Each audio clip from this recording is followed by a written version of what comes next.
मेरे भाइयों नमस्कार, जय माता की। कौन हिसाब रखे किसको कितना दिया, किसने कितना बचाया। इसलिए परमात्मा ने सीधी सी एक गणित बनाया। सबको खाली हाथ भेजा, सबको खाली हाथ बुलाया। इसलिए किसी बात की चिंता मत करिए। खाली हाथ ही आए थे और खाली हाथ ही जाएंगे। जो कमाया है यहीं से कमाया है और यहीं पर दे के जाना है। मैं हूं पंडित दिनेश नारायण पांडे और आप देख रहे हैं अपना लोकप्रिय चैनल ग्रहवाणी। आप सभी का हार्दिक अभिनंदन करता हूं, स्वागत करता हूं, आभार व्यक्त करता हूं। मेरे भाइयों, आप अपनी जन्म कुंडली का डिटेल भेज सकते हैं अपने नाम समेत। आपकी जन्म कुंडली का चयन होगा, निश्चित तौर पर होगा, और आप अपने जन्म कुंडली पर परामर्श प्राप्त कर सकते हैं बिल्कुल फ्री ऑफ कॉस्ट। इसलिए कमेंट में आप अपना डिटेल भेजिएगा। महीने में कम से कम 30 जन्म कुंडलियों का विश्लेषण बिल्कुल फ्री करूंगा और फोन पर वार्ता करके करूंगा। आपसे हमारी फोन पर वार्ता होगी। प्रश्नों की कोई सीमा नहीं है। उस दरमियान जितने प्रश्न आप पूछ सकते हैं, उन प्रश्नों का आपकी जन्म कुंडली के आधार पर सटीक उपाय और परामर्श दिया जाएगा। वीडियो पसंद आता है वीडियो को लाइक करिएगा, शेयर करिएगा, कमेंट करिएगा, और चैनल में नए हैं तो चैनल को सब्सक्राइब जरूर करिएगा।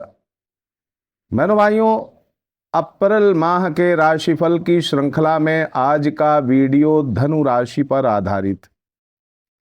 धनु राशि वालों के लिए अप्रैल का महीना किस तरीके के रिजल्ट देने वाला है ग्रह गोचरीय व्यवस्थाओं के अनुसार, जिससे आप अपने भविष्य की, अपने अप्रैल माह की रूपरेखा तैयार कर लें। कहाँ आपको सावधानी रखनी है, इन सारी जानकारियों के साथ इस वीडियो में मैं आपके समक्ष प्रस्तुत हूं। कोई भी ज्योतिषी किसी को भी करोड़पति नहीं बना सकता। आपकी अपनी जन्म कुंडली, आपके जन्म जन्मांतर के कर्म आपको इस जन्म में जो कुछ भी मिला है वो उसी वजह से मिला है, चाहे वो सुख हो या दुख हो। आइए शुरू करते हैं। सबसे पहले अप्रैल माह की ग्रह गोचरीय व्यवस्थाओं की चर्चा होगी, उसके बाद आपके स्वास्थ्य, आपके व्यक्तित्व पर चर्चा होगी, आर्थिक व्यवस्थाओं पर चर्चा होगी, व्यापार नौकरी पर चर्चा होगी, प्रेम संबंधों पर चर्चा होगी, शिक्षा प्रतियोगिता की तैयारी कर रहे हैं तो उस पर चर्चा होगी। कुल मिलाकर के ये वीडियो बहुत महत्वपूर्ण रहने वाला है। इस महीने की ग्रह गोचरीय व्यवस्थाओं के अनुसार आपके लिए कौन से उपाय हो सकते हैं, क्या सुझाव मैं देना चाहता हूं। अगर आप पूरे वीडियो में रहेंगे तो आपके लिए काफ़ी अच्छा रहने वाला है। इस महीने की अशुभ तारीखें भी चर्चा करूंगा लास्ट में, जिन पे आपको थोड़ा सा सावधान रहने की जरूरत। चलिए शुरू करता हूं बिल्कुल विलंब ना करते हुए। देखिए, आपके लग्न राशि के अंक 9 को अगर केंद्र में रख करके, लग्न में रख करके ग्रहों की स्थापना की जाए तो आपके दशम भाव में केतु काफी समय से गोचर कर रहे हैं। वहीं चतुर्थ भाव में पंचग्रही योग जो 100 वर्षों बाद बना है, राहु, शुक्र, सूर्य, बुध और शनि। आपके सूर्य देवता जो हैं वो पंचम भाव में गोचर करेंगे। 13 अप्रैल के बाद चंद्रमा 1 अप्रैल को आपके पंचम भाव में रहेंगे। गुरु काफी समय से आपके छठे भाव में गोचर कर रहे हैं। 7वें भाव में मंगल 3 अप्रैल तक रहेंगे, उसके बाद में 8वें घर में चले जाएंगे अपने नीच राशि में। तो इन सब का क्या प्रभाव आपकी लाइफ पर पड़ेगा। सबसे पहले आपके व्यक्तित्व और हेल्थ के विषय में बात करते हैं। देखिए, लग्नेश राशेश आपके देवगुरु बृहस्पति हैं, सुखेश भी यही हैं और छठे भाव में गोचर कर रहे हैं। लग्न का स्वामी जब भी छठे भाव में गोचर करता है तो वो शत्रुओं के बीच में घिरा रहता है, यानी शत्रु खूब रहते हैं। ऐसे व्यक्तियों को बहुत संघर्ष भी करना पड़ता है, लेकिन खुशी की बात यह रहती है कि वो शत्रुओं पर हमेशा भारी रहता है, हमेशा भारी रहता है। शत्रु उसका कुछ बिगाड़ नहीं सकते। वहीं पर लगने से थोड़ा सा दूषित हो जाता है, इसलिए जो मिलने वाले शुभ फल हैं उनमें थोड़ी कमी आ जाती है। अब इस माह को अगर हम देखें तो इस माह आपको आपके आत्मबल में थोड़ी सी कमी दिख रही है। शुरुआत में बहुत अच्छा रहेगा, ये सब कुछ आपको महसूस होगा। 15 तारीख के बाद में थोड़ा सा आत्मबल कमजोर हो जाएगा। वहीं पर इम्यून सिस्टम भी थोड़ा कमजोर हो सकता है 15 तारीख के बाद में, यानी सर्दी जुकाम मौसम जनित समस्याएं आपके साथ हो सकती हैं। इस माह और भी एक खास बात आपको ध्यान रखनी चाहिए, वाहन दुर्घटना के प्रति सतर्क रहें, इसलिए वाहन के प्रयोग में सावधानी रखिए। और नदी तालाब में स्नान करने जाते हैं तो वहां बहुत सावधानी रखिए, क्योंकि मंगल का जल तत्व राशि में गोचर करना 8वें घर में इस तरीके की दुर्घटनाएं आपके साथ हो सकती हैं, इसलिए सतर्क रहिएगा। इस माह जो चतुर्थ भाव सुख भाव में पंचग्रही योग बन रहा है, ये आपको प्रेरित करेगा भौतिक सुख संसाधनों के प्रति। आपको लगेगा कि संसार की वो सारी खुशियां हमें चाहिए, वो सारी भौतिक वस्तुएं हमें चाहिए जो हमारे जीवन के लिए परम आवश्यक है। इनके लिए आप काम करेंगे। भूमि भवन वाहन, इन पर आप काम करेंगे। आपके पास नहीं है तो इसको पाने की कोशिश करेंगे, और ये सकारात्मक बात है, इसको करना चाहिए आपको। गृहस्थ आश्रम में रह करके ये सारी चीजें बहुत जरूरी होती, तो अगर आप करेंगे तो कोई गलत नहीं करेंगे। इनको पूरा करने के लिए आप ऋण भी ले सकते हैं, या ऋण लेने की कोई फाइल आपकी चल रही है तो इस माह वो फाइनलाइज हो सकती है। अपने सोशल वैल्यू को इम्प्रूव करने के लिए काफ़ी काम करने वाले हैं आप। सामाजिक लोकप्रियता के लिए काफ़ी काम करने वाली हैं। वैसे भी सामाजिक लोकप्रियता इस माह आपकी बढ़ेगी। इस बात को लेकर के आपके स्वभाव में मधुरता, दूसरों को आकर्षित करने की क्षमता आपकी वाणी में, ये आपको सोशल वैल्यू आपकी बढ़ाएगी, लोकप्रियता बढ़ाएगी। इस माह का पूर्वार्ध काफी सपोर्टिंग रहने वाला है। उत्तरार्ध में थोड़ी दिक्कतें हैं। भौतिक सुख संसाधन निश्चित तौर पर बढ़ेंगे अगर आप प्रयास करते हैं, और प्रयास काफी अच्छे रहने वाले हैं, मैं देख पा रहा हूं, इसलिए इनको बढ़ा ले जाएंगे आप। शत्रु बढ़ेंगे, शत्रु आपका कुछ भी बिगाड़ नहीं पाएंगे, ये भी बात पक्की है। इस माह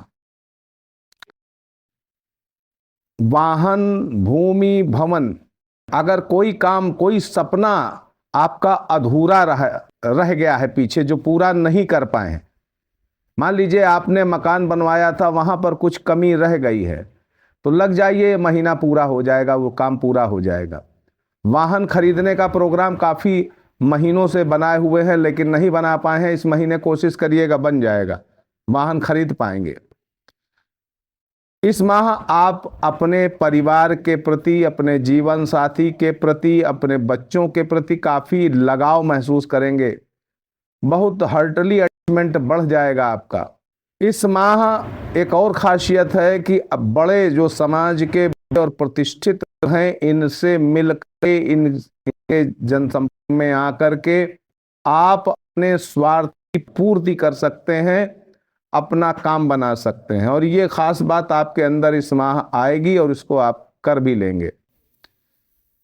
आर्थिक व्यवस्थाओं की बात करें बहनों भाइयों, तो इस माह आर्थिक मामलों में पूर्ण दैवी कृपा इस माह भी आपके साथ लगी हुई है। पिछले कई समय से मैं देख पा रहा हूं कि दैवीय कृपा से आपके काफी काम बन रहे हैं। अब उस चीज को आप महसूस करें ना महसूस करें, ये आपकी मर्जी। कई दफे होता है कि ईश्वर करते हैं लेकिन हमको अपने ऊपर दंभ होता है कि हमने किया है, लेकिन ये विश्वास रखिए कि आपके साथ जितना भी पॉजिटिव हो रहा है इस समय, वो सब दैवीय कृपा है, जिसकी वजह से आपके साथ अच्छा ही हो रहा है। और बुरा हो रहा है जिसका मतलब दैवीय कृपा आपको नहीं मिल रही है। कहाँ गलती की है, कौन सी मनौतियां मान के रखी हैं, कौन सा ऋण चढ़ा है, इसको भी समझ लेने की जरूरत है। मकान से जुड़ी हुई, भूमि से जुड़ी हुई, वाहन से जुड़ी हुई सारी मनोकामनाएं पूरी होंगी, सभी इच्छाएं पूरी होंगी। देखिए, लाभेश का उच्च का होकर के चतुर्थ भाव में गोचर, और वो भी आपके लग्नेश से तात्कालिक मैत्री संबंध बना करके साफ जाहिर हो रहा है कि इस माह आपकी दैनिक कमाई बढ़ने वाली है, आमदनी बढ़ने वाली है, धनार्जन बढ़ने वाला है। और वहीं पर इस माह आकस्मिक लाभ, ससुराल पक्ष से लाभ, पैतृक संपत्ति से लाभ, शेयर सट्टा लॉटरी से भी लाभ की संभावनाएं हैं। लेकिन अगर आप शेयर सट्टा लॉटरी में इन्वेस्ट कर रहे हैं तो भावावेश में आकर के मत ऐसा करिएगा। किसी फाइनेंशियल एक्सपर्ट की सलाह जरूर लीजिएगा, तभी ऐसा करिएगा। क्योंकि पंचमेश का अष्टम भाव में नीच का होकर के बैठना, देखिए पंचम भाव से आठवां घर सुख भाव होता है, यानी वहां से मिल भी सकता है। आकस्मिक लाभ का भी भाव वही होता है, रिसर्च का भी भाव वही होता है। फाइनेंशियल रिसर्चर हैं तो बड़े अच्छी कामयाबी आपको इस महीने मिल सकती है। फाइनेंस से रिलेटेड किसी भी काम में हैं, बैंक में हैं या कहीं पर भी जहां फाइनेंस से जुड़ा काम है, आपकी सबकी तरक्की होनी है। वहीं पर इस माह आपको जो है आर्थिक लेन देन के प्रति भी सचेत रहना पड़ेगा, क्योंकि पंचमेश का आठवें घर में बैठना आर्थिक रूप से कभी कभी क्षति भी दे देता है, आर्थिक हानि भी दे देता है। तो आर्थिक लेन देन में आपको सावधानी रखना है।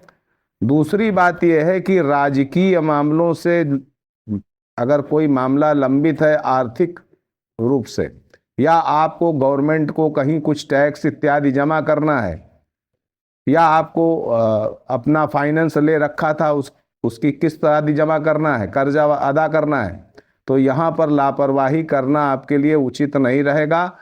ये आपको परेशानी में डाल सकती हैं स्थितियाँ, तो यहाँ पर आपको सावधान रहने की जरूरत है। व्यापार की स्थितियों को देखें तो इस माह साझेदारों के बीच में थोड़ा सा भ्रम पैदा हो सकता है, तो भ्रम बिल्कुल ना पैदा होने दे, पारदर्शिता रखें। साझेदारों से थोड़ा मानसिक क्लेश भी आपको मिल सकता है, किसी बात को लेकर के भ्रमपूर्ण स्थितियां जन्म ले सकती हैं, तो यहाँ पर काफ़ी समझदारी दिखाने की जरूरत पड़ेगी आपको। तो समझदारी दिखा करके उस मामले को सुलझा लीजिएगा, वरना दिक्कत हो सकती है। व्यापार के प्रति भी आप लापरवाह इस महीने रहने वाले हैं, तो यहाँ भी आपके लिए उचित नहीं है। आप जो भी व्यापार करते हैं, छोटा या बड़ा, आप अपने व्यापार के प्रति पूरी तरह से समर्पित होकर के पूरी जिम्मेदारी के साथ करिएगा। नौकरी में भी यही स्थिति दिख रही है। नौकरी में इस माह स्थितियां थोड़ी प्रतिकूल दिख रही हैं। कार्य क्षेत्र में सहकर्मी उच्चाधिकारियों के बीच कई कन्फ्यूजन्स क्रिएट हो सकते हैं आपके प्रति। आपकी जो कार्यालय की पॉलिटिक्स है उसमें भी आप बढ़ चढ़ करके हिस्सा लेंगे, जिसकी वजह से भी कई कन्फ्यूजन्स क्रिएट हो सकते हैं। तो यहाँ पर थोड़ा सा सावधान रहने की ज़रूरत है। नौकरी, कार्यक्षेत्र, व्यापार, कहीं पर भी लापरवाही उचित नहीं है। उसका कारण मैं बता दूं। देखिए, आपके व्यापार के स्वामी बुध देवता हैं, आपके नौकरी के स्वामी भी बुध देवता हैं। चतुर्थ भाव में बैठे हुए हैं नीच के होकर के। यद्यपि उनका नीचत्व भंग हो रहा है, लेकिन राहु, शुक्र, बुध और ये जो पंचग्रही योग है इसमें बुध का रहना अच्छा नहीं माना जाता है। तो स्वाभाविक रूप से बुध से जुड़ी हुई जो भाव हैं, बुध से जुड़े हुए जैसे सप्तम भाव और दशम भाव, ये पीड़ित होने से आपको यहाँ पर परेशानियां महसूस होंगी। और महसूस हो तो कमेंट करके बताइएगा जरूर। प्रेम संबंधों की बात करें तो इस माह सामान्य रूप से ठीक है। बहुत अच्छा तो नहीं कह सकते, लेकिन बहुत खराब भी नहीं कहा जा सकता है। सामान्य रूप से ठीक है। पंचमेश और लग्नेश का तात्कालिक मैत्री संबंध बन रहा है, इसलिए स्थितियां लगभग अनुकूल प्रतिकूल होती रहेंगी। कोई समस्या नहीं आएगी, प्रेम में प्रगाढ़ता भी आएगी, लेकिन किसी भी बात को लेकर के आपस में जिद और हठ धर्मिता से बचना पड़ेगा आपको। शिक्षा प्रतियोगिता में लगे हुए विद्यार्थी हैं तो ये महीना सामान्य है, कुछ खास उपलब्धि इस महीने में आपकी नहीं दिख रही है। अब आपको अगर कोई खास उपलब्धि मिल जाती है इस महीने, तो ये मत सोचिएगा कि पंडित जी ने कहा था कोई खास उपलब्धि नहीं है। हो सकता है कि आपकी जन्म कुंडली में कोई खास अच्छा समय चल रहा हो और आपको उपलब्धि मिल जाए। गोचरी व्यवस्थाएं ऐसी नहीं है कि शिक्षा प्रतियोगिता में लगे विद्यार्थी कुछ खास कर पाए। हाँ, इतना जरूर है कि परीक्षाओं के परिणाम लगभग संतोषजनक मिलेंगे। अब पढ़ाई से मन विचलित हो या पढ़ाई रुकने लग जाए या पढ़ाई में विघ्न बाधा आवे, आप भ्रमित हो रहे हों, तो आपको हनुमान मंदिर में जा कर के प्रसाद चढ़ाना चाहिए और प्रसाद चढ़ा करके बांटना चाहिए। मीठा प्रसाद चढ़ाइए, लड्डू या पेड़ा, और बांटिए। बतासा भी चढ़ाया जा सकता है, तो चढ़ा करके बांटने की जरूरत है भक्तों के बीच में। अब इस महीने के सुझाव समझिएगा। देखिए, मौसम जनित बीमारियों के प्रति आपको सतर्क रहना है। पेट का विकार है, आपको वात विकार रहा है, जैसे गठिया वगैरह के आप मरीज रहे हैं, तो इसमें थोड़ा सा सावधानी रखने की जरूरत है। हनुमान मंदिर में दर्शन करते रहें, इन कष्टों से आपका निवारण होता रहेगा। नदी, तालाब, पोखर में आप स्नान करने से बचिएगा और करिएगा तो बहुत सावधानी रखिएगा। सरकारी मामलों में लापरवाही नहीं करनी चाहिए। नौकरी व्यापार में तरक्की के लिए, जीवन में तरक्की के लिए एक मंत्र याद रखिए। वो मंत्र आपके लिए बहुत जरूरी है। वो मंत्र है ओम क्लीम कृष्णाय नमः। ओम क्लीम कृष्णाय नमः। अब आइए उन तारीखों की चर्चा कर लेते हैं। जो तारीखें आपके लिए कुछ कम अच्छी हो सकती हैं, 7, 8, 15, 14, 15 और 24, 25, इन तारीखों में थोड़ा सा सावधान रहने की ज़रूरत है। हालांकि ये तारीखें ऐसी नहीं है कि आप चिंता करें, लेकिन बस इतना कहना है कि इन तारीखों में आर्थिक लेन देन के प्रति थोड़ा सचेत रहें। सुखी रहें, समृद्ध रहें। इसी मंगलमयी कामना के साथ मैं पंडित दिनेश नारायण पांडे आपसे विदा लेता हूँ। प्रेम से बोलिए जय माता की।